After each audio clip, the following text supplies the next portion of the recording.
in the area. Excellent. Well, thank you for joining. Jitendra, you're in or near Mumbai, correct? Yeah, I'm in Mumbai, India. Got it. All right. Joe, Orlando, and Bill, Toronto. Hello. I just posted a poll, and I'm going to go ahead and do a screen share on the slides. And let's see. Here we go. Sharing. And that. Are people able to see the slides now? The welcome slide. Yes. All right. Yeah. Excellent. Well, please, introduce yourself in chat. Go ahead and set it to all attendees so that everyone can hear from you, and then would encourage you to vote in the poll as well.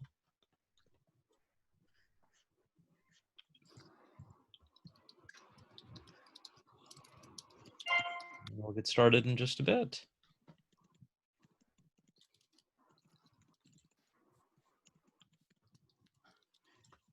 All right.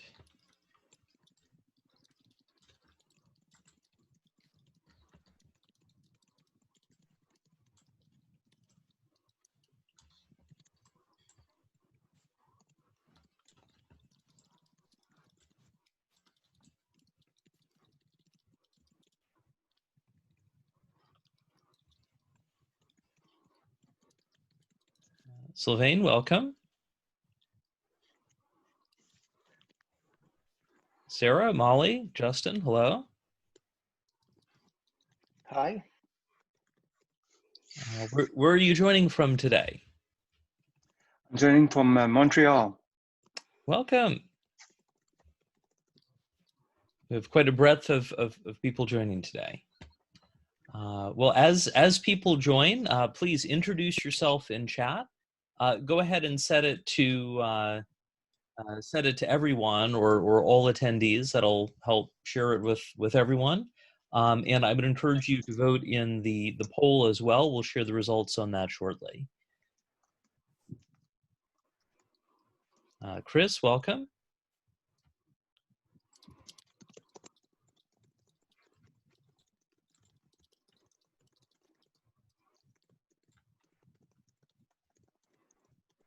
John, hello in Portland. Looking forward to answering your question in a bit for the hot seat.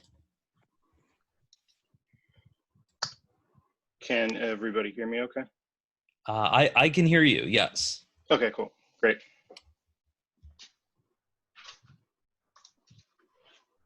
Adam, welcome.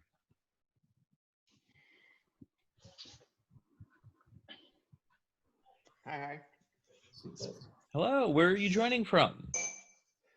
Brno, Czech Republic. Hello. Great being here. And appreciate your joining a bit later in the day. Tommy, welcome. Rachel, welcome. Thanks for having me.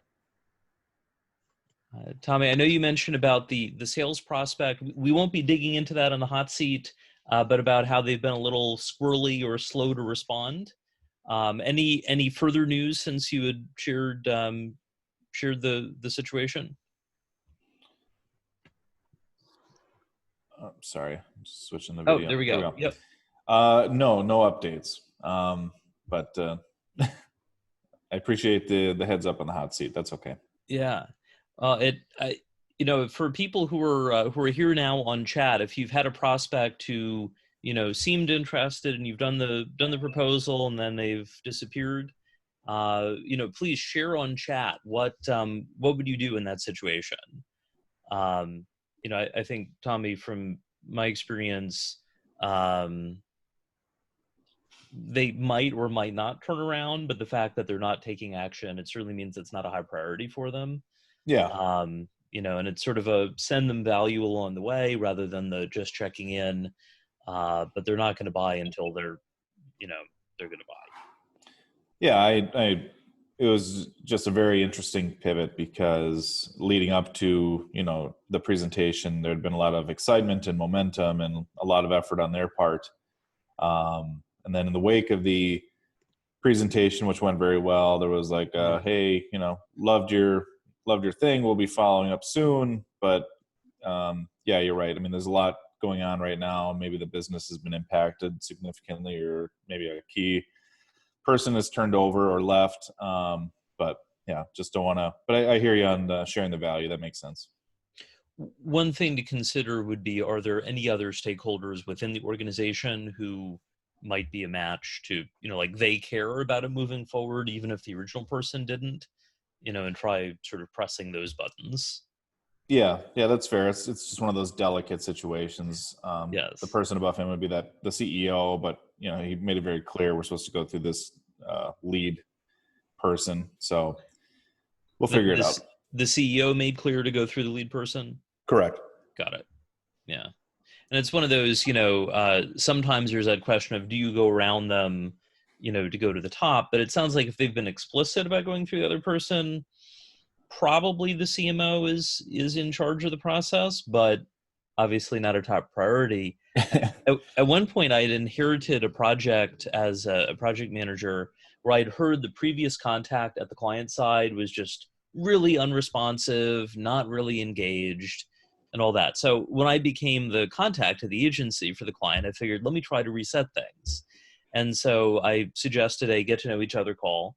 And one of the questions that I had asked her during the call was, in your list of priorities, where is this in your list of priorities? And she laughed and she said, this is like number 9 on my list. Oh, right. Okay, now it totally made sense. She had a lot of other things that were more important. She wasn't unresponsive because she didn't respect us or didn't like us or whatever. It just wasn't very important. And so we were able to figure out a solution, which was she needed an update for a quarterly board meeting to show that they were making progress. And so I coordinated my team so that we had something before each of her quarterly board meetings. She was able to keep her board happy. My team wasn't frustrated about the turnaround, and as the PM, I wasn't frustrated about why aren't they engaging? So that helped.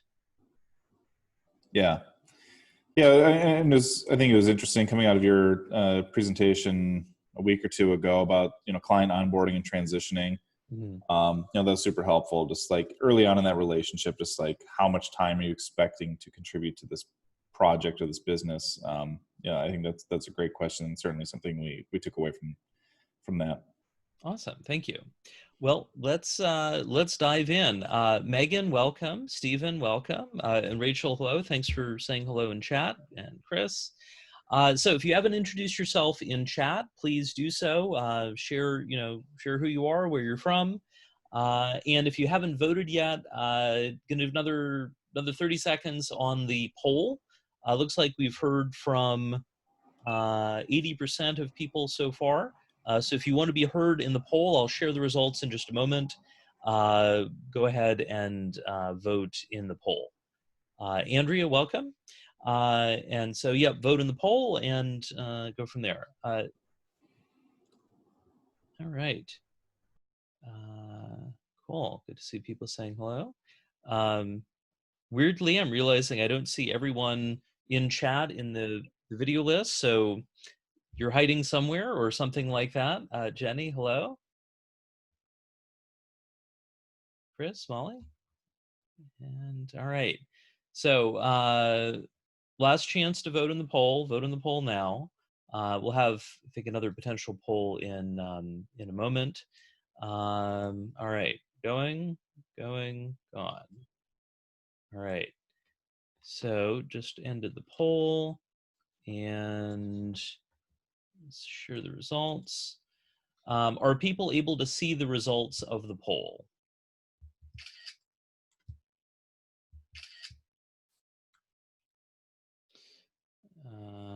Yes. All right. So to summarize, I had asked, as an agency leader, what actions have you taken regarding Black Lives Matter, the death of George Floyd and others, racism, and police brutality? Regardless of your personal views on the topics, this is certainly a public topic now, and your team members are wondering, and your customers, your clients are wondering, and your prospective clients are wondering as well. So from multiple options, it looks like 41% reading books and or articles on anti-racism, 29% on issuing an internal statement to the team, holding an internal all hands meeting or speaking with people individually. After that, looks like 24% have issued a public statement, whether via email, social media, or otherwise. And 18% haven't decided what to do yet. Out of the respondents so far, 6% said nothing so far. So thank you for sharing. Obviously not a topic that your agency individually can solve, or a problem that you can solve, but I'm glad to see that people are taking action. So what is the plan for today? Well, everyone, of course, is thinking about COVID-19 recovery. Here in the US, they've declared that the recession officially started in February, or as of February, that was the high mark, and then challenges since then. Obviously, depending on where you are globally, you may have seen impact sooner. So we'll be focusing on 3 particular hot seat questions. I wanted to give you a preview of some other insights that I've received from other agency leaders and from CMOs, your prospective clients, to help you make better decisions coming up. In particular, here's the plan. So I'm going to share some insights that I've gotten from CMOs recently. I'll share some remote work predictions that help you make some better choices today for the longer term future. And then we'll ultimately be taking several hot seats from people who've pre-volunteered to be involved in the hot seat, and we'll take 5 to 15 minutes per person there. If you submitted a hot seat question, but you haven't heard from me already about the hot seat, we won't be officially answering your question, but I appreciate your submitting, and feel free to share in chat. There may be some ideas that other people have to help you out. So my experience, so Karl Sakas, agency consultant and coach. I've worked with, at this point, nearly 400 agencies all over the world, 33 countries, every inhabited continent. And these office hours are something that I do each month as a way to help answer questions from agency leaders all over the world, and also help you understand what are other people talking about right now, what is what is going on in the agency world. So in addition to my work with agencies, so as a consultant, I only work with agencies. But I also run a CMO mastermind group. This is brand side CMOs only, for CMOs anywhere from tens of millions in revenue to billions in revenue, through the American Marketing Association. And so through that organization, there are no agencies in the room. Everything is under the Chatham House rule, anonymous, so you can't share so-and-so said this, or that kind of thing. But I'm able to share insights to help agencies make better decisions. And let's talk about what they're experiencing and talking about right now. Normally, this is a clients-only kind of insight.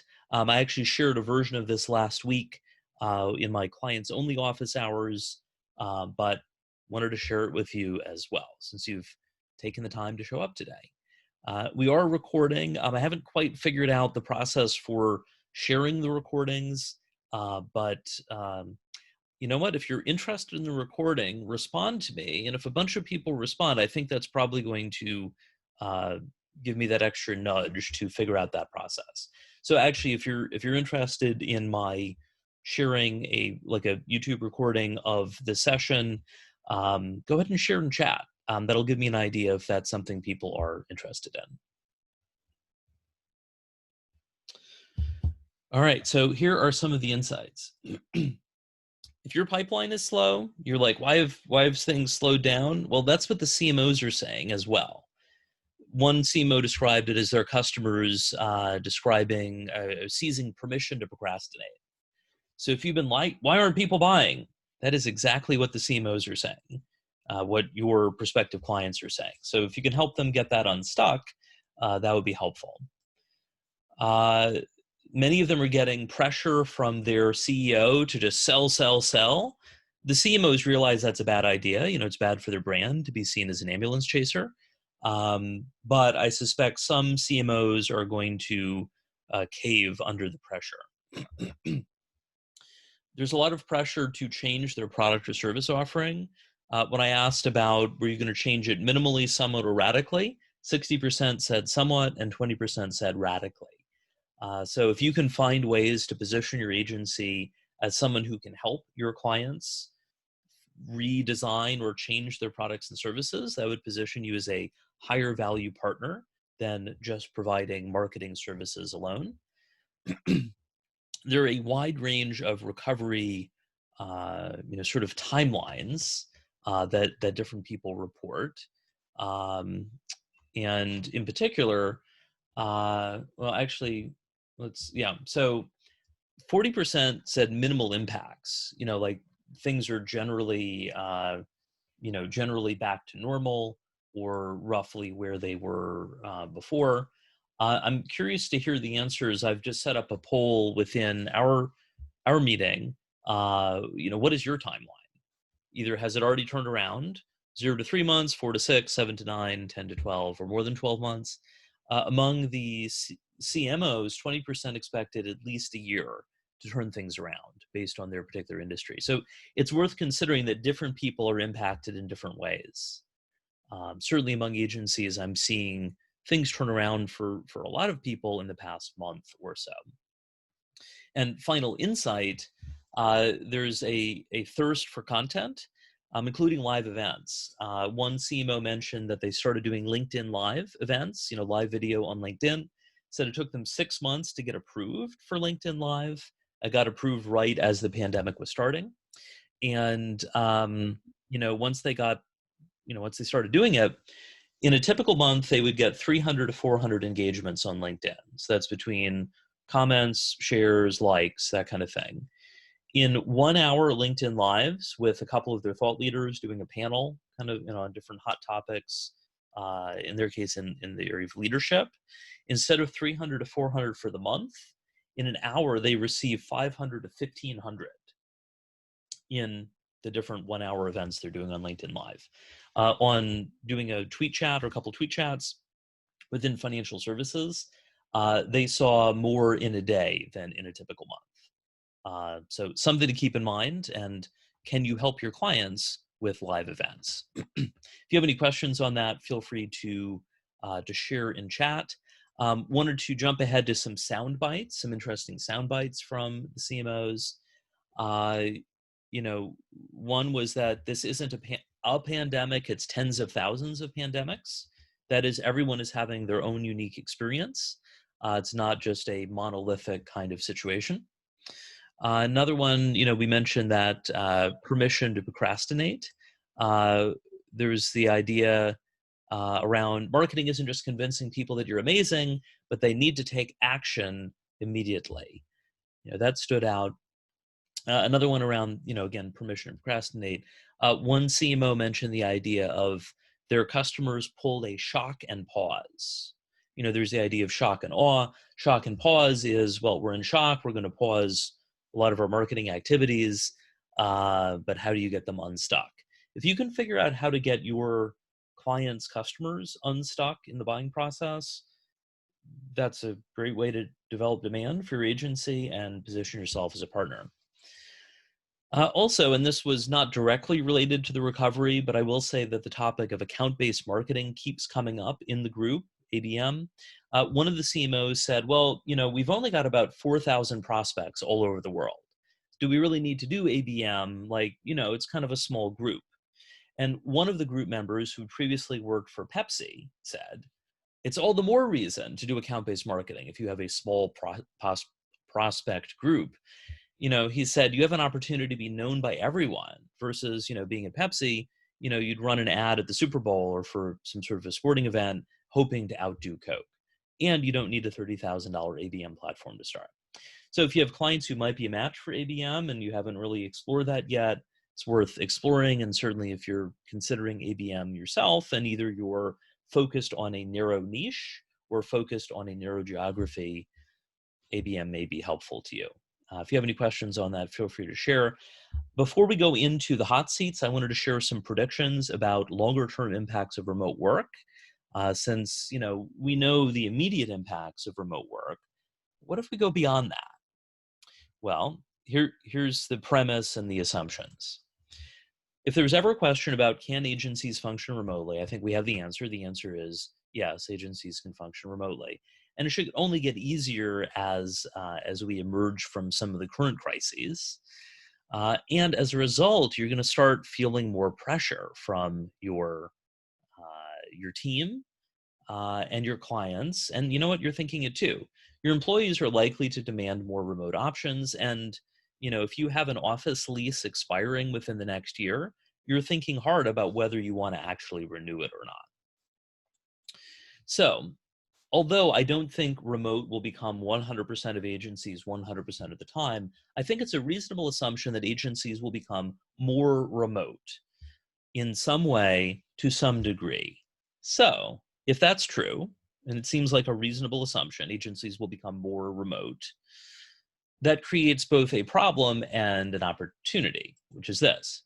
If we can better predict the second and third round or third order impacts, the longer term impacts, we can make better choices today. If agencies are going to become more and more remote, what might happen?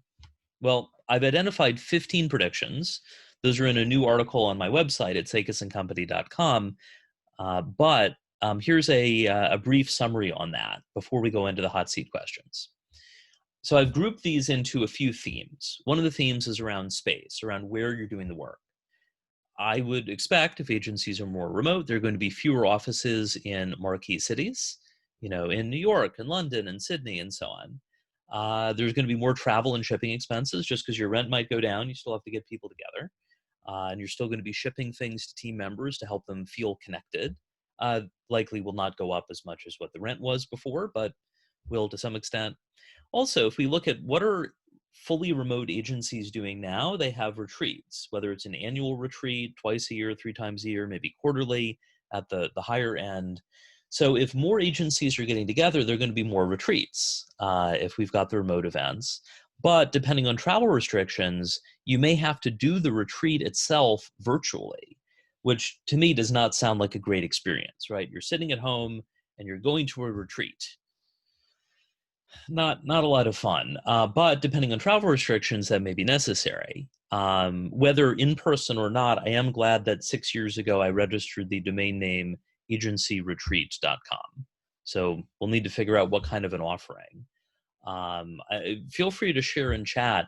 Would you go to a virtual retreat, or if you couldn't do it in person, would you not do it at all? Like, how do you feel about the idea of doing a remote retreat virtually or in person?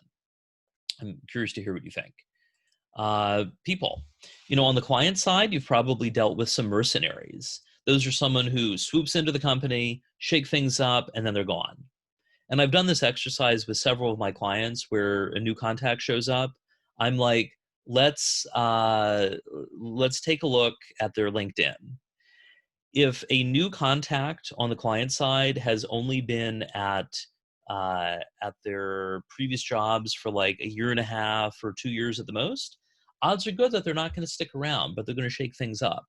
And, in that case, I think we could say they're probably a mercenary. They don't really care about the company. They don't care about you. They just care about their career and getting their next promotion and their next job somewhere else.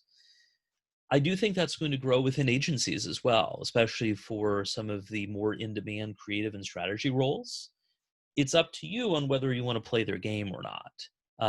They're not going to stick around forever, right? Or they're going to squeeze more money out of you, if you don't want them to leave. You have to decide, are you going to deal with that or not? Likewise, you're probably going to get some ultimatums from your top employees. If they see that people can work remotely, they're going to be like, well, I want to move back to where I grew up so that, I can be near family. Or maybe it's, I want to move to near my in-laws so that they can watch, my kids for free as free childcare. Hopefully they've asked first. Or maybe, you know, they have a retirement destination they've always dreamed of moving to, but couldn't because they needed to be in commuting distance of your office. Maybe they're going to move there now to their dream location, and the ultimatum becomes, let me move and work remotely, or else I quit. Not every employee is going to do this. Hopefully they'll be a little nicer about it, but it might happen. I would also expect professional employment organizations, PEOs, co-employment, if you have your team being increasingly spread out, versus needing to set up accounts with every state and tax filings and all of the individual things that you might be able to outsource to the PEO. Finally, I do think internships, if agencies are increasingly remote, internships may go away. It's hard enough to manage an intern in person in your office and provide training and oversight. It's going to be even harder if they're remote. What's going to happen instead for finding entry-level employees? I think case competitions will become increasingly popular. That's where you give students a business challenge. They work together in teams and do a presentation, do a report, something like that. You have an opportunity to observe who's doing a good job, and then you might choose to hire some of the highest performing students. Case competitions wouldn't make sense if you're hiring one entry-level person every couple of years. If you're hiring a few people each year, it might make sense instead of the internship. Final chance, by the way, if you haven't voted in the poll yet about when do you think things will turn around, go ahead and vote. We'll share the results. Finally, about experience. I expect that more intra-office cliques are going to emerge as people are remote. I mean, think about this. If you've got people who are busy, you know, talking shit about their coworkers, you can kind of see it if it's in the office, or if they're like people who are always off, like talking about other people, kind of thing. It's obvious. Whereas if everyone's remote, no one sees those private conversations. So unfortunately, I think cliques are going to be on the rise, and especially as people have misunderstandings as they're communicating internally. Yeah. Oh, and then unfortunately, if you're in a management or ownership role, your hours are probably going to increase, especially if you bring in team members from across multiple time zones, or more than, you know, a time zone on either side of where you are now. For my clients who have broadened their team, it does tend to lead to longer hours. Some solutions include having core hours or having things overlap a certain way, or setting really strong boundaries. So that's what I predict. I'm glad to answer questions on that, but we're going to focus on the hot seat question. So let's go ahead and share the poll results. So here's what we got. Recovery timeline. The number one answers are focused on 4 to 9 months from now. A majority of people said they believe it'll be between the two, 4 to 9 months. About 20% said things have already turned around. Another 20% said 0 to 3 months from now.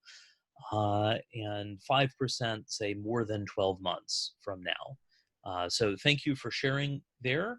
Oh, wait, I hadn't actually shared it yet. All right, now we're actually sharing it. Oh, yeah. So, you know, I guess thinking about the overall numbers, 95% say that it'll be 9 months or less. And ultimately, a majority think it'll be less than 6 months, or 6 months or less. Do keep in mind that some of that's in line with what the CMOs were saying, your prospective clients or current clients, though more of them say that they think it'll be more than 12 months from now. Well, thank you for sharing. All right, we're going to head into the hot seat. So we've got 3 hot seat people today. We're going to talk about boundaries. And Christina, if you were on the call, let me know. Otherwise, we may jump ahead. Not seeing you currently. Then we'll talk about retainers, John in Portland. And then finally, Jitendra in Mumbai. We'll talk about streamlining projects. So, well, you know what? I think let's start with John. And if Christina joins, then we'll loop back to her question, and then Jitendra. So what we could do, if you are the hot seat person, go ahead and take yourself off mute. I'd recommend coming on video if you aren't on video, to help there. And, you know, let's please share your question, a bit more about that. and then we'll answer it. So John, Great. you were up first. All right. Thank you, Carl. Hi, everybody. Absolutely. As you can see on the screen, the basic question is how do we scale down services for shorter term use cases? But what this really comes out of is what I'm sure a lot of you are experiencing, which is just like Carl was talking about a minute ago with end users, they've got this permission to procrastinate.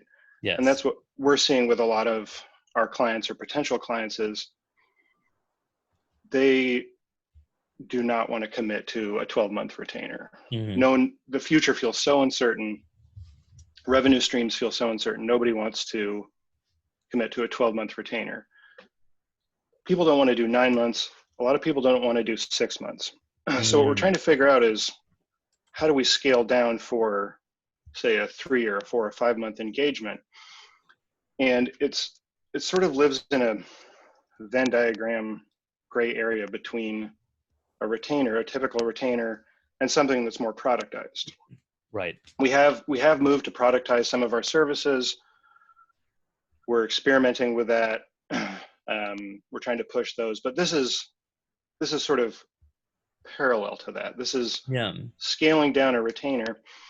And just to sort of make this more complicated, I feel like one of the big issues, say a lot of what we do is social media. Mm-hmm. And social media doesn't work without testing. Mm-hmm. You're just shooting in the dark without testing, but it's really hard to test on such a short timeline. It's hard to get enough lead time to say, oh, these are conclusive results. We can pull a lever and go one way or another. So that's really what we're struggling with right now. Got it. So you're feeling, to summarize, you're feeling pressure to switch from 12-month retainers to 3 to 5 month retainers based on client uncertainty about the world. And the challenge is you have less data to make data-informed decisions. So the question is, what's the right offering? Right. Does that capture things accurately? Yes. Okay. Absolutely.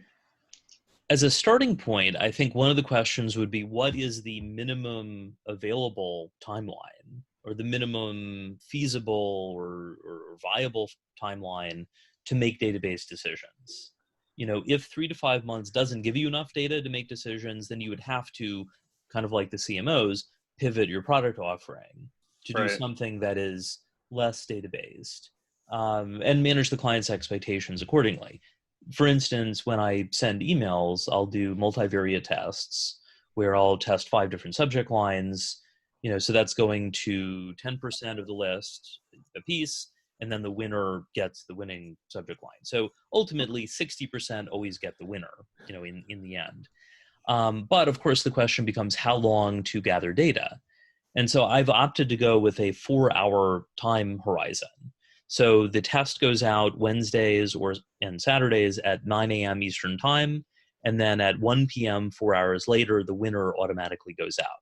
Now, is 4 hours enough? I mean, more time would make sense, but I want the email to go out the same day, right? I mean, I don't want to say, well, wait 24 hours, because then is the email on Wednesday or is it on Thursday? And depending on which randomized test tranche you're in, you might get it on different days, kind of thing. So I know that it's not perfect, but it's worth the trade-off.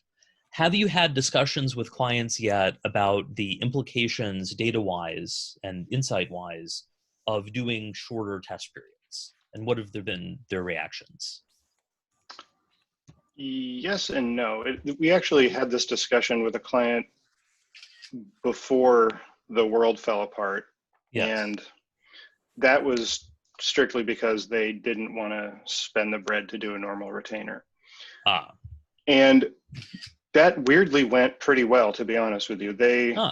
We were able to manage their expectations and say, like, listen, we can test, but you're not giving us enough runway to really meaningfully execute.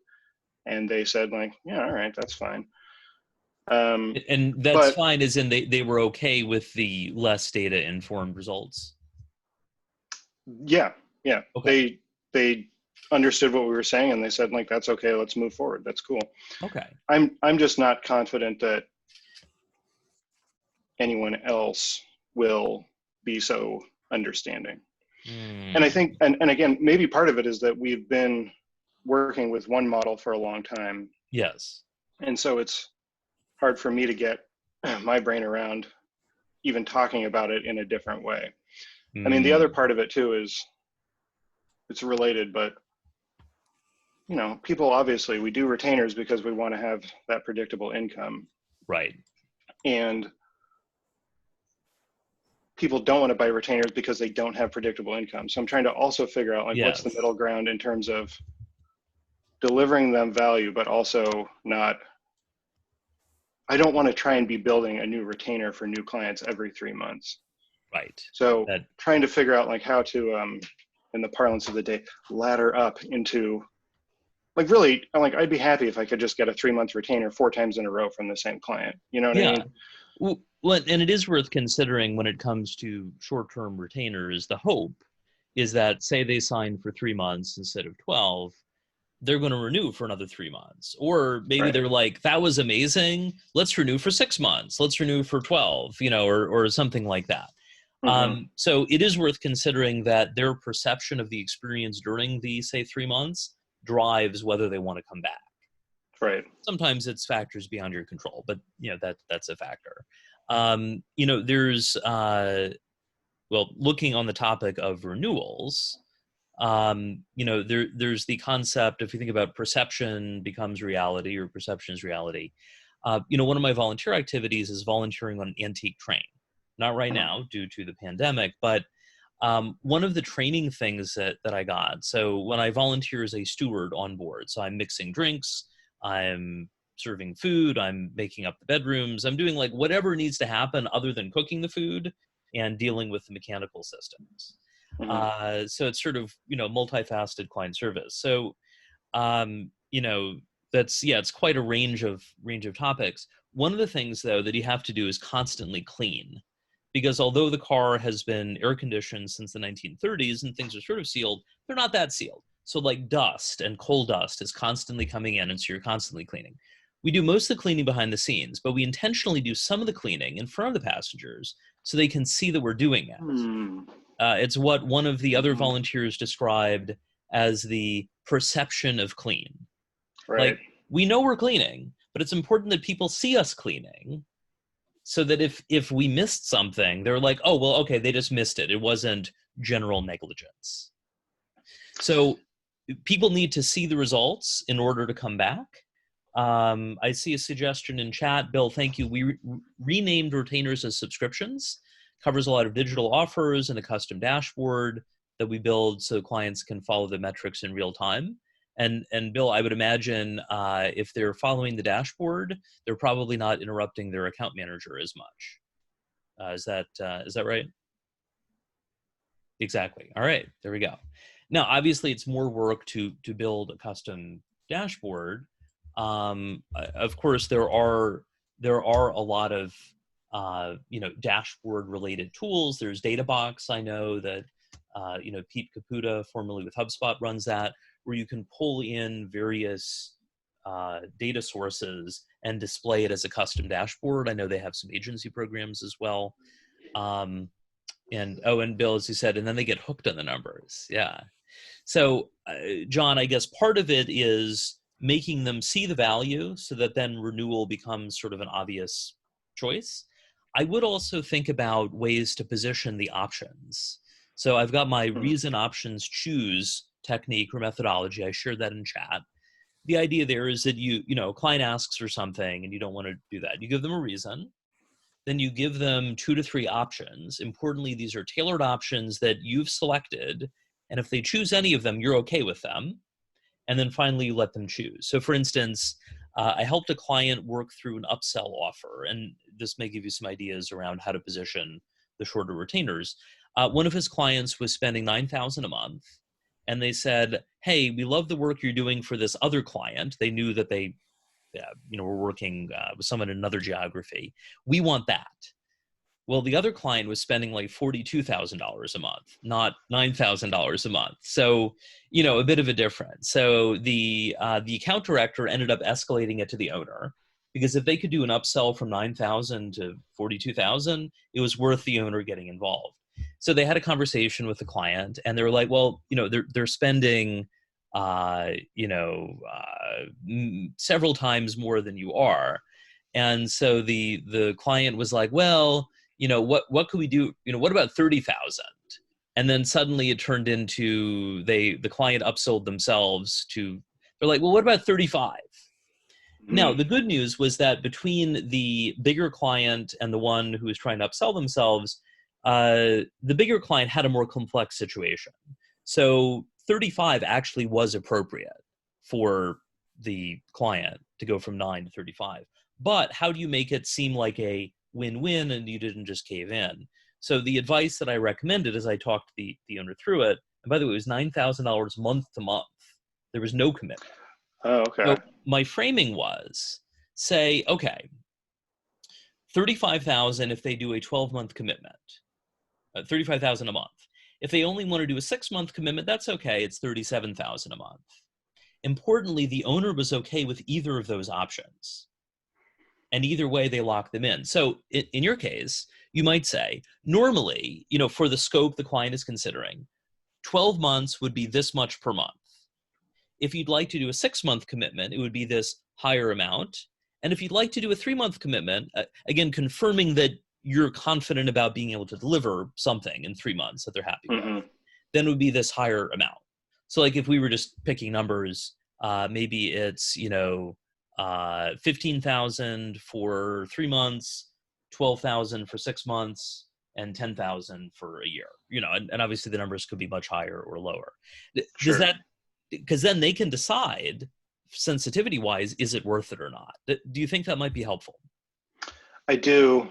Yeah, no, I absolutely do. And I also think what you were saying about working on the trains and like cleanliness theater, basically, it's interesting. We have some hospitality clients who are starting to come back online, and this is a thing they're dealing with, is making sure their guests know, hey, things are really clean here. Right. But it's making me think about what we can do basically to show people that we're working up a sweat, like making them feel what beyond actual just results can we do to show people, like, yeah, you're getting your money's worth. This was a good buy. So yes, thank you. That was really helpful. Absolutely. Well, John, thank you for sharing. And I think we're going to switch over to Jitendra next. So thank you. Something else to keep in mind for everyone in your client relationships, I just shared a link to this, is the idea of warmth and competence. Comes from the book, The Human Brand. The idea there is in your client and also your employee relationships, competence is, did you get the job done? Did you fulfill the commitments? Warmth is ultimately, did you make people feel special? If it's an employee, is it, you value them as a person rather than just a worker? And if it's your clients, you value them as a person rather than just someone who's paying however much money each month or per project or what have you. And companies tend to struggle. Ideally, you're going to be high warmth and high competence. And actually, if people want to share on chat, what are the companies you've worked with where you were a customer or a client, where they manage to do a great job, there's high competence, and they make you feel special. Like they make you feel you're important. That's the high warmth piece. Ideally, you're good at both. I mean, if you can think of some examples, feel free to share on chat. Some of the examples I often hear are Southwest Airlines in the US, Chick-fil-A, the restaurant, USAA, the insurance company. If would love to hear, from your experience, share on chat what companies come to mind. There are, of course, plenty of companies or organizations where they're, maybe they're high competence but low warmth, or maybe they're high warmth and low competence. That would be like the post office here in North Carolina. Inevitably, something goes wrong, but they're really friendly about it. They're really sorry that they've lost the mail. That's not ideal, but I think it would be worse if it was, we lost your mail and too bad, kind of thing. That was kind of like the Department of Motor Vehicles when I moved to New Jersey back in 2009. I'm in North Carolina now. And out of curiosity, I asked the woman at the desk, what do you do with the old licenses? Like, I'm thinking they must be getting hundreds a day because you have to turn in your old driver's license. I think, do you send them back? Do you destroy them or what? She said, no, I put it under my pillow at night and I sleep on it. Now that I no longer live in the state, I think the translation of what she said was, welcome to New Jersey. Low warmth and low competence. Yeah. And John, to your question, if you had to pick one, which would you pick? I think it depends on your client expectations. I will say that if you've got warmth, people will give you an extra chance. Whereas if people haven't been feeling warmth, the moment you have a competence mistake, they consider firing you because they haven't felt special. And I mean, this has been a sort of endemic long-term problem around both for employees and for customers and clients. One of my grandfathers was a business professor for 40 some years doing organizational behavior. So he'd consult with big companies like GE and Tata Group and Nestle and Caterpillar and so on. And some of the surveys found that one of the biggest complaints employees had was that their manager treated them as a worker rather than as a person. I mean, that was in the 1950s. We've known this for a long time. Yet, how many companies out there treat people just as workers rather than as people? And the nice thing is that warmth tends to be free or pretty cheap. So when a new client starts, I send them a handwritten thank you card. They also get another bonus, which if you're a client, you know what the bonus is, or if you've been a client, I have some pending bonuses for new clients right now. But different surprises. Warmth is also just like remembering their birthday. If they mention their birthday, like record that and make sure you get a card out. So that doesn't cost a lot, but it does require paying attention. All right, so let's shift over to Jitendra, talking about streamlining with your team. So go ahead and take yourself off mute, introduce yourself, and if you could share a bit more about the question, and then let's dive in. Sure. Thank you so much, Karl. Absolutely. Oh, and I see Christina, you are on. We'll loop back to you next. Okay. All right, so go ahead. Yeah. So yeah, the major challenge that we were facing was, when we were in a small office. So having the discussion and assigning work to the team, to the designers, to the content creators was much simpler. We were Yes. working with one remote team member that time. But currently now everybody is remote, and in fact we have added a couple of interns who are also working remotely. So that is sort of adding up to the challenge that how do we actually plan our projects and execute them in a more streamlined manner. Yes. And also we have sort of a very similar problem to what John shared, that we are trying to move away from longer term retainers and trying to do smaller work that has quicker turnaround, basically, so that we build up trust with our clients, and then maybe they become our long term retainer clients in the future. Right. But of course, for that to work, they needed to have a good experience initially, or else, why would they come back? And thinking on the restaurant side, there's a restaurant here in Raleigh, North Carolina called Pie Bird, and they specialized in sweet pies and savory pies, so like quiche and also kind of dessert pies.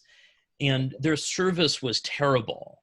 Like the service, like I don't know. I think they may have hired people who were trained to be as inattentive as possible. And then what they were paying attention to didn't go smoothly. But the food was good enough. The food was so good that I would deal with it. I would assume that a meal that should have taken 45 minutes would take an hour and a half, but it was worth it. They did eventually go out of business, and I assumed it was because of, in part, the terrible service. So you do have to provide a good experience. I know in some of our follow-up conversations, you mentioned you currently have not settled on a particular task or project management tool. Is that correct? Right. Yeah. We are just using Slack for internal communication as of now. We are not finalized any PM tool yet. Got it. I think you will need to go to some sort of a project management tool to organize things now that you're remote. Having Slack is helpful for a communications perspective, but certainly as things get more complex, there are more moving parts and you need something. I just shared in chat my article on selecting project management software. I regularly get questions about what is the best PM software for agencies. The answer is there isn't one.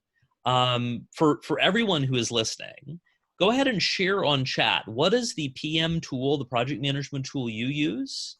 And what do you like about it? Or what do you not like about it as well?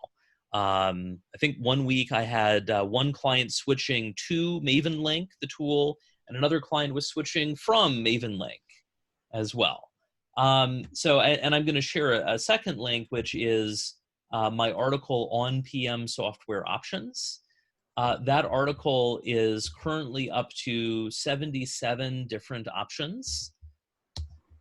And I keep finding new ones. I keep coming across them, or people will say, hey, will you add our PM software to the list? And I'm like, I want that to be as, complete as possible.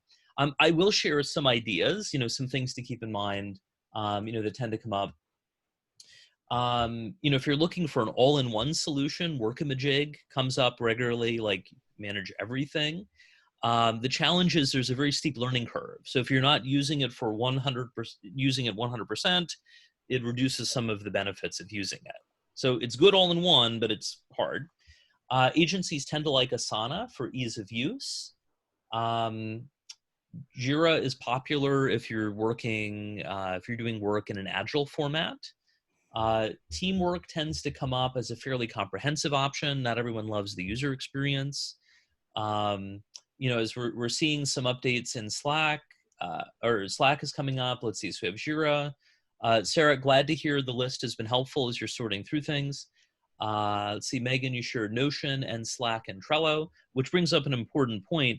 Often you need to mix and match tools rather than using just one. For instance, some agencies will use Basecamp for client communication and then Harvest for time tracking. Of course, then the challenge is how do you link them together? We see Teamwork. Matt shared Asana, simple but allows for complex workflows. John shared Teamwork and Slack. Chris shared Teamwork. Sarah mentioned Function Point, but the reporting is, I see another person is moving into Notion. Sylvain starting to use Notion and Megan moving into Notion, but high learning curve. You're in Basecamp 3, looking forward to Basecamp 4. But it sounds like the mobile app for Teamwork isn't out of beta, so that's a challenge. And Christina, you mentioned Trello, but you love your notebook. Yeah. I use Trello internally, but I don't have an enormous team. I've got 2 employees. I have some freelancers who aren't necessarily using Trello, like often a team member is coordinating with them via email and then updates Trello kind of thing. I think, Jitendra, my key advice is you do need to switch into some sort of project management system. The article that I shared about selecting a PM system will give you a 22-step process for choosing the right software. Ideally, you would assign that to either if you have an operations person or your most senior project manager or your most detail-oriented team member if you don't have a senior project manager, and have them lead the process. Like, define what is it you need to get done, what are the must-have, what are not. For instance, do you need client communication in the tool, or are you okay with, say, emailing with clients and then adding it to the tool some other way? There are different pros and cons. Have them narrow it down to a few options, do demos of several, and then make a recommendation. So that way you're not involved in the whole process, but you're still involved in defining the needs and the overall decision. Does that make sense? Yeah. I think So that is. I'm sorry I don't have a single answer for it, but that I think once you switch to using a PM system will make things a lot easier. And if and when people get back together again, it'll continue to be easier. Cool. Well, thank you for sharing their tools that they use. Absolutely. Yes. Thank you, everyone. Appreciate it. All right. Well, we're going to switch over to Christina next. Christina, if you want to get queued up, ready to share. And I shared the final poll results here, asking how has the pandemic, COVID-19, impacted your agency? So the majority of people said that business is down. 62% either down somewhat, 31%, or down a lot, another 31%. So most people were negatively impacted. 15% had said it's about the same as before. 23% said it is up somewhat. No one said that it is up a lot. So thank you for sharing. And if you're struggling, I am sorry. And even if things are going kind of okay, but you're not sure, I'm sorry. And if things are going well, congratulations. You're in a small group. I will say that in the past month or so, I've started hearing from agency owners that things are turning around somewhat. Definitely not a full recovery. And I suspect business confidence is going to go down further with the declaration of this is officially a recession in the U.S. and then expanding globally. It's not a great time in a variety of ways, like some bad things, but here to help as much as I can and helping each other. And Dinos, thank you for sharing some additional tips on building that matrix about selecting the software. All right, well, Christina, you are up next. If you want to take yourself off mute, you can share a bit more about your question around setting boundaries with clients without getting pushback or as much pushback. Go ahead. Hey, Karl. So a little bit about me. I'm 26 years old. I started my company when I was 25, and I have about 8 clients right now in my digital marketing agency. Some of my clients are super hands-off. They kind of give me full reins to do my thing, but we still collaborate. We have a great relationship. I have about 2 clients who are super hands-on and kind of micromanage a lot of what I do. And what's challenging about that is I'm not able to do my job effectively or as well as I know it can be done when they're constantly in the weeds of things. Right. So I've seen some client contracts put a clause saying that you give the agency full control. Yes. Some language along the lines of that. I wonder, do you have any insight on that? Does it scare people away who do like that control? And how do I work with current clients who just have boundary issues? Got it. Well, there are a lot of factors in there. I would say as a starting point, you're going to handle your current clients differently from your new clients. For any new clients, they need to know about the boundaries from the start. And the nice thing is, since they haven't worked with you before, they don't know otherwise, right? So if you say, we respond to non-emergency requests within 2 business days, they didn't know that you were responding to non-emergency requests to other clients, within an hour before. So consider setting new policies and standards for new clients and enforcing those immediately. Does that make sense? Absolutely, yeah. And I shared a few things in chat. One is around client concentration. That's having clients that are more than 20% of revenue. If I were to guess, if you have 8 clients and 2 are super demanding, I would guess you have at least 1 client who's at least 20% of your revenue. Out of the 2? Well, out of your total revenue. I'm not sure I understand your question. I'm sorry. Are you receiving at least 20% of revenue from a single client? Yes. Okay. So that is what I describe as a client concentration problem. That is, if they're unhappy or if they're jerking you around, it's dangerous because you don't want to lose them, because then you might have to lay people off or otherwise, take some big steps like that. The 20%, are they one of the two clients that you've mentioned being problematic? Yes.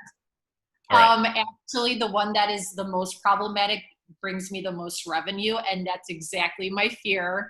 It's like, I don't want to piss them off or lose them, because they do bring me great business and just great learning opportunities as well. So Yeah. a lot of value in them. So I eat a lot of their BS. Yes. So you're not alone. This happens frequently, especially you started the agency in the past year, about recently. It is normal when many agencies get started, they've got a big client or a couple big clients, and they're a bulk of the business, and it's like whatever they want, they get. Whether they know you're that they are a big client, or maybe they just sense it, they tend to exploit it. Not everyone does, but certainly they often do. So that's that second category, right? So you're going to handle things differently for new people. I shared an article about agency service level agreements. You also want to increase, to help fix this, your number of clients. So ideally, agencies have between 10 and 20 active clients. There are agencies that have way more than that. I found that tends to negatively impact profit margins. If you've got 100 clients, you're probably not in the 20 to 30% net profit range. That's a client dilution problem. But in your case, you have the opposite challenge, a client concentration problem. So one of the ways to fix that is to build revenue from clients outside of those initial 8. And that's easier said than done because you're busy servicing those current clients. But that will help reduce the percentage and also help reduce some of the pressure you're feeling from those current clients. If the most demanding clients were some of your smaller clients, in that case, you might weigh whether just to fire them altogether. I had a client where their 3 most demanding clients were like 2% of their revenue. They could get rid of the worst one. It was like 0.5% of their revenue. And they were taking up more time than that. So that was an easy choice for them. In your case, when they're a bigger client, it's a bit harder. So the question that I would think about would be, thinking about those 2 annoying micromanaging clients, what is your ideal outcome and what is your minimum acceptable outcome? Your ideal outcome might be, you give them an ultimatum and they turn it around. Or you give them an ultimatum and, maybe they leave and you have new revenue to bring in. That's tough.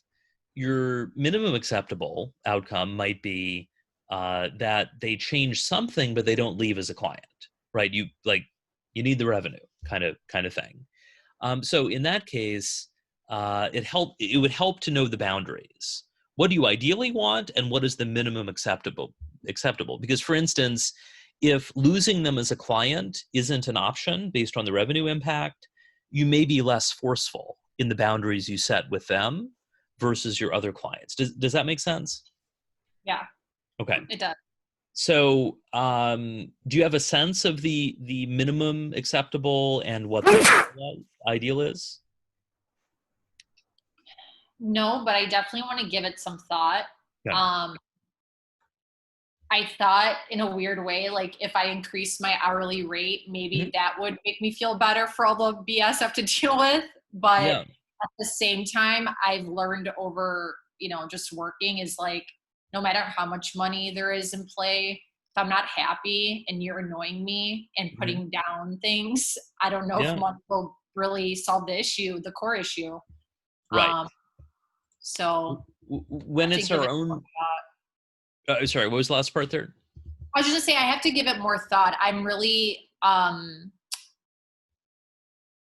I really think they just need more boundaries. And unfortunately, being new in the business, I didn't give them so much of an onboarding expectations other than a few things about response time, things like that. So Yeah. like a lot of it does fall on me. I'm very humble in that. It's like, it's not just them. I had to do my job too, in like setting the expectation from the get-go. Absolutely. Well, and it's good that you're recognizing that, because sometimes people don't want to acknowledge their role in it. The bad side, if you've got difficult clients, is it's partly your fault. The good news is that means you can fix it. I just shared 2 links in chat. Coming up later this month on June 18th, 2020, I'm doing a training webinar on stopping or dealing with scope creep at your agency. Filament, which is an agency biz dev training organization, has asked me to do the webinar on scope creep. So that digs in even more. If you haven't registered for that yet, I think you might find that helpful. We'll talk specifically about scope creep. And when it comes to onboarding, I have a lot of articles on onboarding. For newsletter subscribers, I shared my client onboarding ebook, like 20-page ebook on onboarding process. And I also shared in chat in May of 2020, I did a training webinar on client onboarding. Looking both strategically and tactically, that may give you some ideas. And that's $100 for the recording. So some useful advice at a reasonable price. So I'd say consider checking those out. And Dinos, thanks for sharing. You've updated your policies and procedures and to send them a web page with all of your current items. Christina, to your point of should you just raise your rate? I mean, yeah, you probably should. I found most agencies tend to be undercharging, especially in the early stage, and you don't have to share the specific numbers, but often people will launch their agency charging, say, $75 US an hour, which is fine if you're a freelancer, but not an agency, or maybe they push it to $100 an hour. That's still not really enough. I believe that agencies should be charging a minimum of $125 an hour, but preferably $150 an hour, and if you're a specialist, more than that. So if you're currently charging one of the lower rates, my suggestion would be, if you're willing to lose them, basically tell them that your rates are going up. And one way to sort of mitigate the potential negative impact is to give them notice. So I just shared an article from 2018, How to Raise Your Prices by 50%. This is a process for raising prices with current clients. And basically you would say, hey, client so-and-so, love working with you. Hit the mute button some of the time, unmute. Okay, yes, wanted to let you know, that, our rates are going up for new clients. You're locked in at the old rate for 3 months or, until a certain point or through the end of the year. From what you described, I wouldn't do the end of the year. You'd be miserable. But say you tell them now, you give them 3 months, so they're locked in through, the end of October of 2020 or something like that. Saying, so new people are paying this already, but you're locked in for that. As we get into that, I'm glad to discuss what things would look like at the time, but I wanted to give you plenty of advance notice. Now, the downside is they could choose to fire you immediately. Most clients won't do that because they keep needing, they need your help. They may decide to replace you, but I don't know. A lot of clients just sort of procrastinate and then they opt to renew. So do you think that might be helpful with at least one of the 2 difficult clients? Absolutely. I actually have a call scheduled with them tomorrow to discuss my renewal for my contract. So I think the language you posed right now is what I'm going to use. I'm just going to let them know. Awesome. Yeah. I'm happy you mentioned that. I appreciate it. Well, good luck. Let me know how it goes. And, fingers crossed. Thank you, Carl. Appreciate it. Absolutely. Well, we are about at, or a little bit over time, in fact.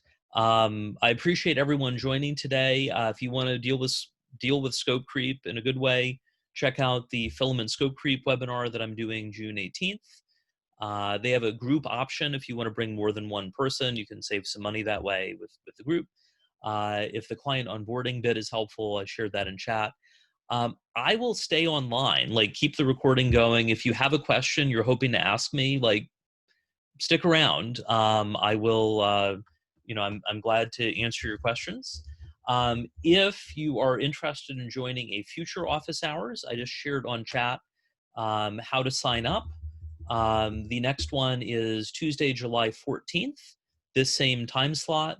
Then there's Tuesday, August 11th, and so on. It's the second Tuesday of each month, and you can register for any of the 2020 dates now. Hope this was helpful for you.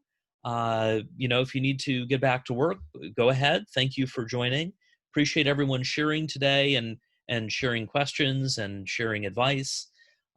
So appreciate it. Good luck out there, and I'm going to stick around if you have any other questions. Thank you, Thank Karl. you very much. Very much. Stay awesome. Bye. Thanks, Ed. Thank you. Thanks a lot. Bye. Right.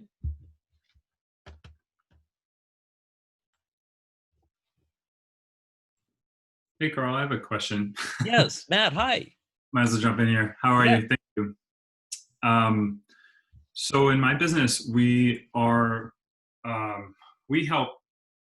The idea I've been throwing around a lot is like, I need to be niching down more in my services and being much more clear with who I'm specifically working with, because it makes our lives a lot easier and our SOPs a lot more clear. However, my background is in SaaS and e-com, so I tend to attract, in this moment in time, I have a lot of SaaS businesses I'm working with that seem like amazing clients and long-term clients. So I guess I'm wondering, I won't make it a long story, but I'm curious if you have any like just general input or best practices for how you go about thinking about niching. And yeah, well, I'll stop there, I guess. All right. And when you mentioned SaaS, this is like you have prior experience working with SaaS related. Yeah. So I come out of the startup world, and I spent the last 6 years building my own SaaS business that still is functional today. I really identify with the seat of whomever I'm working with in a SaaS business. And I think that's why I tend to attract a lot of people in that space. So yes. Got it.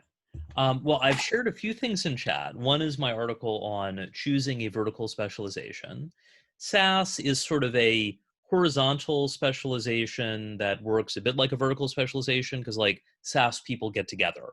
There are websites focused on SaaS advice, that kind of thing. So, it sort of functions a bit like that. Now, of course, SaaS is a wide range of things. It could be a bootstrap startup. It could be all the way up to Salesforce. Yeah. Technically Salesforce is a SaaS company. And so it is worth considering what type of SaaS companies would be a good match. Most agencies want to avoid bootstrapped companies because the owner is paying out of pocket for everything.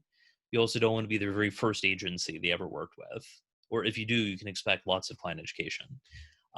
So I shared an article in chat around why I recommend that most agencies avoid startup clients due to a range of challenges.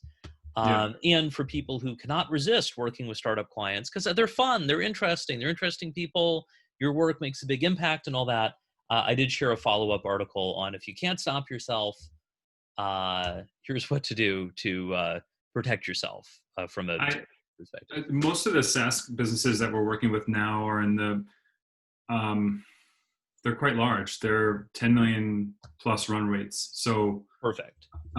They're not in the startup space, and I think our pricing, not that we charge too much. I love your advice in charging more. We could definitely charge more. Yeah. And but I think our pricing tends to not attract the startup folks, and got it. So you're automatically excluding them because you're charging enough.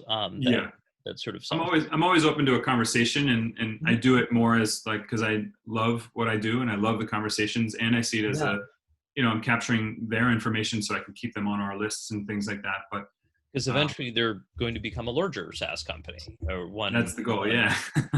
And one of the things to consider with that is, is there some sort of an offering that lets you serve the smaller companies that can't afford more help just like it's fun, it's interesting. So in my case, I've created a couple one-off call options where, it's not $4,000 a month for executive coaching, but it's a way to get custom advice. Mm-hmm. And so I shared a link with that. You're welcome to steal that idea around, it's basically doing a one-off call. I've done those through clarity.fm as well. In that case, that's a by the minute option. So you could set up a Clarity account and say, Matt, as startup expert, I can help you with this, this, and this. So if someone needs help, but they don't want to pay a retainer, they've got other options. Does that make sense? Yeah. Okay. Yeah. I love that. So within SaaS or within any kind of vertical specialization, the article I shared about picking them, there are a few factors to keep in mind. One is the vertical lucrative now, like, do people have money? For instance, if you look at residential real estate, residential realtors need marketing help. The problem is that anything they spend on marketing comes out of their own pocket. And so, they're reluctant to spend money because it's directly out of their commission. Another is it growing in the future? I mean, certainly SaaS is growing.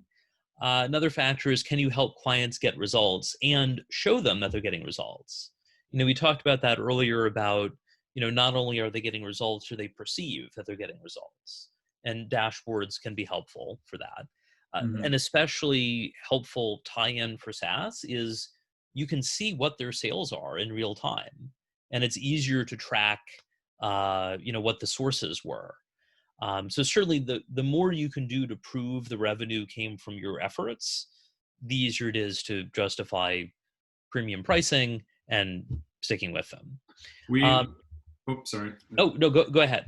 I was just going to share, because it's relevant to what you're saying, is that Yeah. generally with SaaS, we're brought in from a churn prevention perspective, a retention perspective, and or an onboarding perspective, which obviously all are interwoven. Yes. So it's pretty, the metrics aren't something that we have to create. It's usually established with where they are and what needs to be done. That also helps as you're speaking with people. You can use that for value anchoring. So for instance, during your sales process, you're asking, all right, so what's your user base now? What's the churn? What's the accretion? And you can make some calculations about how things are going based on the current trends. And I'll share my article about value anchoring in chat.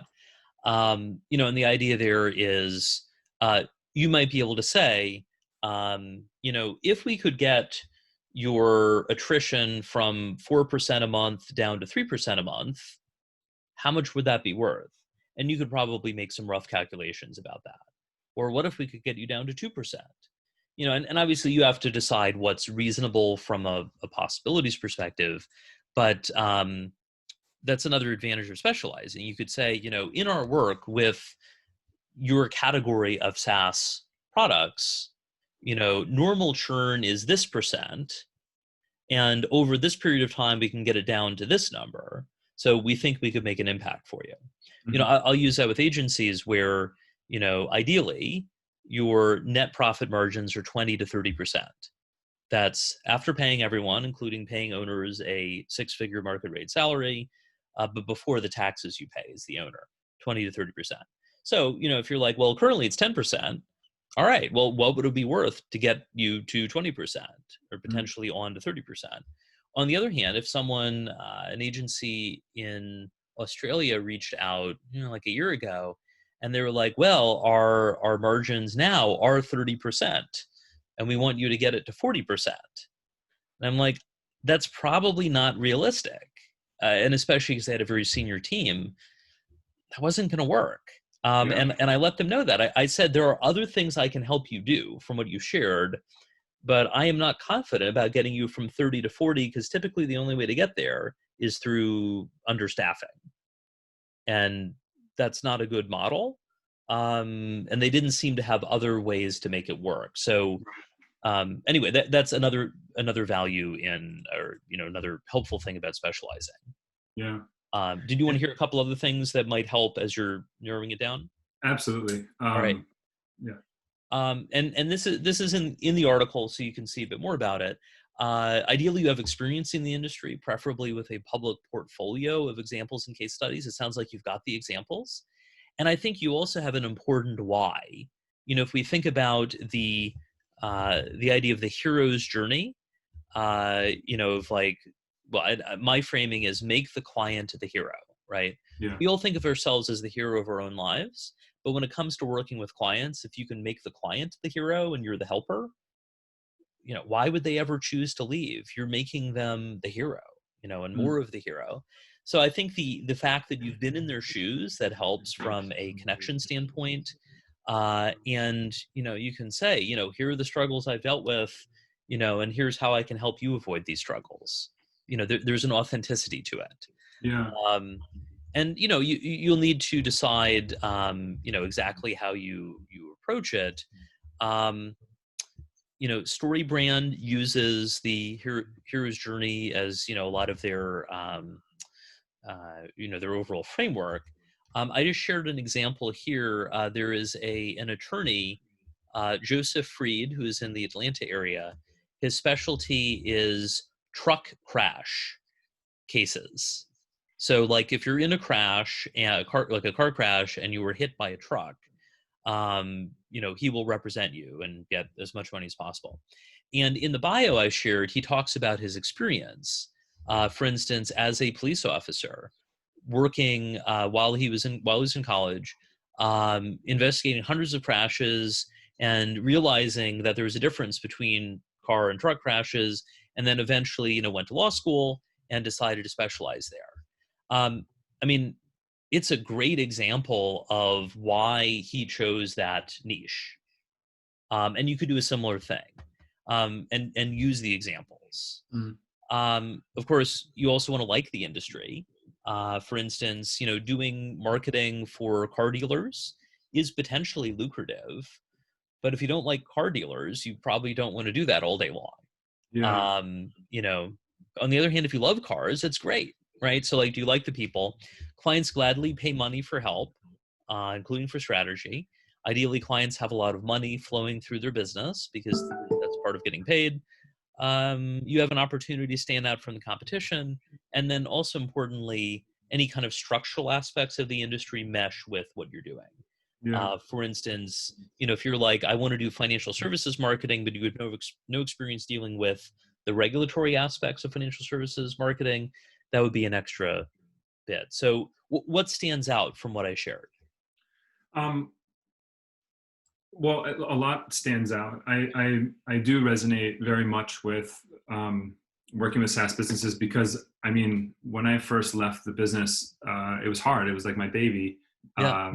And I got tired just thinking about, like, friends would talk to me about building new SaaS businesses. And as much as I love it, I was so fatigued, which is why I left, that right. I just got exhausted from it. And I guess this ties into, I don't know if others resonate with this, but for me, I guess what attracted me to e-com a lot was that, yes, we tailor our strategies very much towards each business and their offering. However, there is some like element of, we do marketing automation. So we do sales funnels, email marketing, things like that. Yeah. So there is some level of, for lack of a better word, a template that we can use in e-com versus with SaaS, it's from the ground up every time. And I work so much already, and my goal is not to have necessarily a lifestyle business, but more to not have to work so much. And so I guess for me, that brings into staffing and stuff like that. But those are my impetus for, like, all right, I feel like I got to pick one because I'm spreading myself out so thin right here. So and you know, like, thinking about that, and you do have the option of saying we work with e-commerce and SaaS firms, which is what we're doing now. You don't necessarily need to turn down the SaaS firms if you decide it's a fit. But it may not be what you lead with. By the way, lifestyle, the analogy or the model I use, I call it lifestyle versus equity. You know, lifestyle is run a business that pays you well, above market profit margins, but you're not planning to sell. We're an equity business where the goal is to grow it to sell. Most people are somewhere in the middle.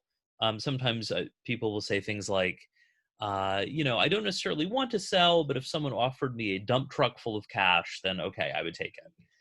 From my time living in New Jersey, I heard about those dump trucks full of cash. I think they were operated by the mafia. So, there were some strings attached if you took I'm in New York, so I can get it. there we go. There we go. So, kind of thing.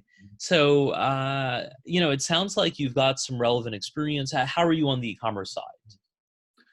How am I in terms of like feeling about it, or just portfolio examples? Like it sounds like you've got plenty of SaaS examples. What about e-commerce? Yeah, we're building like I think my strength is selling, so we're able to close a lot of accounts. And this, COVID was very worried for a long time, for a couple of weeks there. I also have a retail business, but we ended up growing and surging during this time. So wow. I don't know what I would chalk that up to be honest. It's like, it just kind of was what it was. So how am I on that side? I feel like we are building our case studies, and every client that we're working with, we're creating case studies out of it because we're getting good results. So yeah, I feel fairly confident in our case study ability. And if we don't have it, my main goal kind of as a business is to do work for less money, build the case study, and then go from there. So that's, which is a great strategy as you're working on building that. Yeah. It may also help to think about, so in the past I've had anonymous case studies, and I've shifted or am shifting, do a refresh of the website where it'll be named case studies, right? It'll be so-and-so got this result. I think I'd been overly concerned about client confidentiality. I mean, because the point, if it's a named case study, my copywriter interviewed them. They just said things on record. She wrote it up. I got their sign off on it. So like, I'm not sharing any secrets that people they've signed off on it, right? They're on board with it. It may help to think about, as you're working with new clients, what is the headline of the case study? Like thinking ahead. So for instance, for one client, it was doubled his income and cut his hours in half. Who wouldn't want to do that? Another client tripled her agency in 2.5 years and was able to bring in enough money to start a nonprofit foundation to give back. Another client raised his retainer fees 34% while eliminating night and weekend work. And another client more than doubled his already 7-figure agency. So as you're looking at prospective clients, I would consider what might the headline be? And if you're having trouble thinking of what the headline might be on, like, I don't know what we're going to do with them, that may not be, either isn't one to work with or certainly isn't one to do a special pricing deal. Does that make sense? Yeah, very much. And I really appreciate your input on this too. I don't want to take everybody's time, but well, this is already the extra section. So we're fine there. So let me know how it goes. There are obviously individual challenges in implementing things, but I think from what we discussed, you're heading in the right direction now, just to make it happen. Yeah. And I'd love to connect with you offline. I've been very interested in your work and like potentially getting your help as well. So thank you. Well, let me know and glad to chat further. Awesome. Thank you so much. Thanks, Matt. Yeah. Right. Anyone else who is currently on, do you have a question? I'd love to answer it. Let's see. I see Jitendra, you're on. Karina, Courtney, Anthony. Any other questions?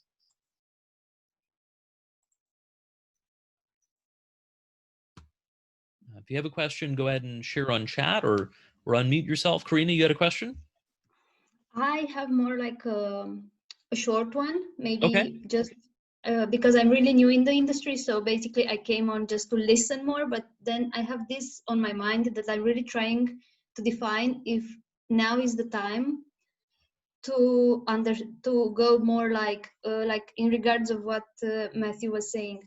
Like, should we look at specializing more, standardizing the services that we offer, and creating that core team that can deliver high competency? Or should we look more at, because our current approach is offering like a bunch of stuff that would suit a specific person, like customized to the client. We're really customizing our offer to the requirements of the client. Yes. And we've done really well until now, but then my job is to do standardization on the process side, and I cannot really work with that. Right, right. If there's no defined process, it's hard to standardize it if it's, new for everyone. Yeah. Well, I just shared a few articles in chat. And by the way, I think if people want to download the chat where it says to everyone, then file, if you see it, there should be a ... You can say save chat. It should let you save all of the links that we've discussed as well. But here's Karina, do you see the ... to save chat? Yeah, done it. Thank you. Oh, excellent. So the articles that I shared, one is on industry specialization about, the benefits of it. Obviously, everyone needs to be on board with choosing to specialize. I also shared an article about looking at pros and cons of custom versus productized services. So it sounds like you're exploring whether to do productized services. The article digs in on that. I think one of the big things to keep in mind is it's hard to do both at once, to do custom and productized. I can see that succeed if you have a productized service team and a custom service team. I have a client, for instance, in Colorado in the US, where he has a team that does WordPress websites for, around $30,000 US. And then he has another team that does custom app development for $50,000 to $250,000 US. So he has different teams doing it, and that deals with the variation in the nature of the work, variation in client expectations, that kind of thing. About how many people do you have at the agency now? We have basically 7 people, and then we have up to another 6 that we work freelance with. Got it. So it's probably a bit too small to do dedicated separate teams. Yeah. Or you're sort of on the cusp. Like it might be doable, but it would be challenging, right? So with that in mind, it probably makes sense to lean one way or the other. I think, there is a philosophical point. Which do you prefer? For some agencies, they like the variety of custom work. They like that they can charge more for it. On the other hand, some agencies are like, oh, we don't need variety. We like being able to just get things done smoothly and all that. Within the agency, do you have a sense of kind of what people think about custom versus productized? There's a clash of opinions there. Okay. Because basically the owner of the company and the person that started the company, he likes working with people that he can bring value to, of course. That's why he started the company. Yes. But then all the people involved in execution, then they start to feel this lack of process standardization, like we're reinventing the wheel with each client that we are onboarding because they have different needs. Like we don't have someone in-house that is specialized in, let's say, I don't know, landing page conversion optimization, whatever. Yes. Yeah. So then we have one client that will need that for a specific product. We go out freelance. We take a lot of time and then that creates frustration. Right. So this is why I was brought in to bridge between and find the solution to create the stability and for us to be able to scale up, because that's the idea. Like, where do we look to be in about 6 to 12 months? Got it. I would say share the article that I shared in chat about custom versus productized with the owner and see what the reaction is to it. Because I dig into the pros and cons. And that may help them understand potential gaps that they hadn't thought about before in doing custom, and maybe some potential opportunities in productized. It is hard to scale fully when it's all custom. You can create certain recurring processes within your custom work. The sort of the basic core might be similar, and then there are certain procedures to define custom functionality and things like that. But there are limits to that. And so I'd say share the article, but ultimately, it is their business, so they have to be on board with it. Yeah. But the article may be helpful because that's the article sharing it, not you sharing it. Yeah. Would you recommend some agency that does it really well on the custom side that we can look at? Good question. I think I need to know a bit more about what specifically you're doing to think about that. Maybe if you could email me a follow-up, Okay. and then I can reflect on that. Thank you very much. I will do that. Absolutely. Awesome. Anything else I can help with? It was more than enough for me. Thank you very much for your time and for everything that you said. Absolutely. I'm gonna have a lot to think about. Absolutely. Well, we're doing this every month, so if you have further questions, I'll look for the email question, and then we're doing this, and glad to help. Yeah. However it is. Cool. Thanks. Karina, thank you very much. Have a lovely evening. Bye. You too. Bye. And Anthony, hi. Do you have any questions I can answer?